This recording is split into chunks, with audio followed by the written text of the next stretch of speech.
Sir! What should we do with him? Westminster to the catacombs. We'll deal with him later. Ah, Sir Percival. I thought the Order of Her Majesty's Royal Knights might be mixed up in this affray. We had reason to suspect a rebel incursion, Commissioner. An elementary conjecture.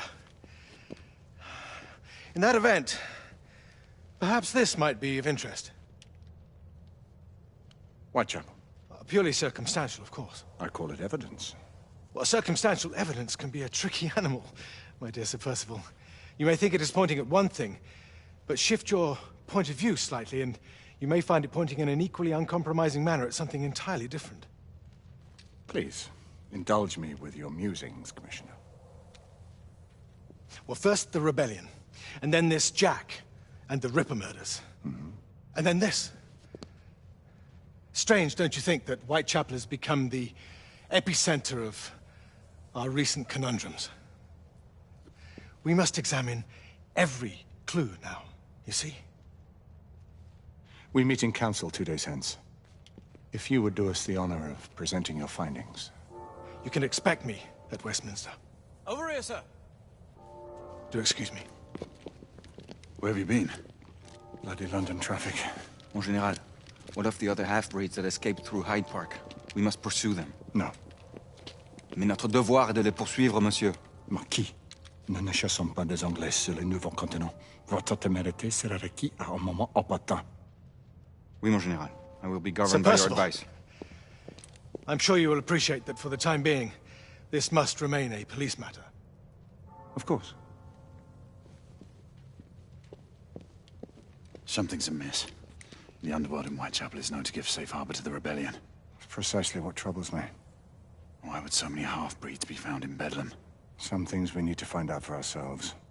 You heard, Commissioner Doyle. It's a police investigation now. Knights do not relinquish their authority to bureaucrats. Percival is right. This matter should be brought before the council.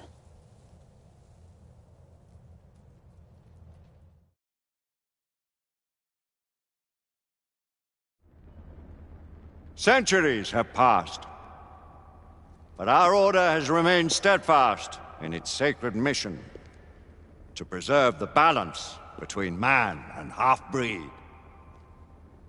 Such was the quest of our founder, King Arthur. May his name be forever resplendent.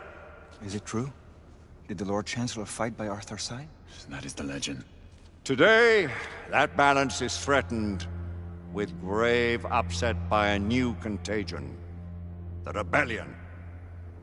As long as its campaign of anarchy and terror is allowed to continue, the plague of lichen infestation that has infected our city will only grow more intolerable.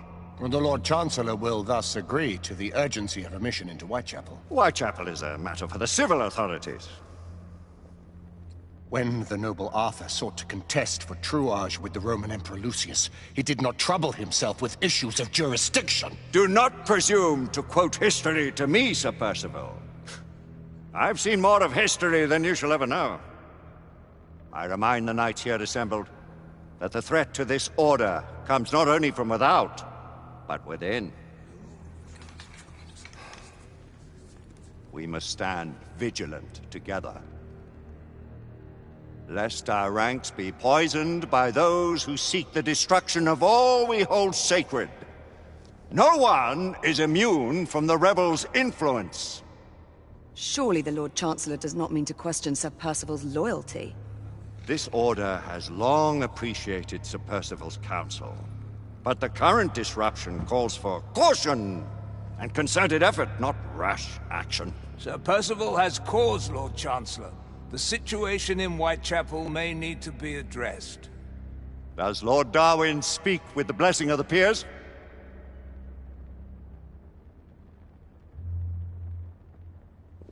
Lord Hastings, Lord Dunglass. He does, Lord Chancellor. Perhaps the question should be put to the Council. Very well. What says the Order of Her Majesty's Royal Knights in the matter of Whitechapel? Aye or nay? Nay! The nays have it. This council is dismissed.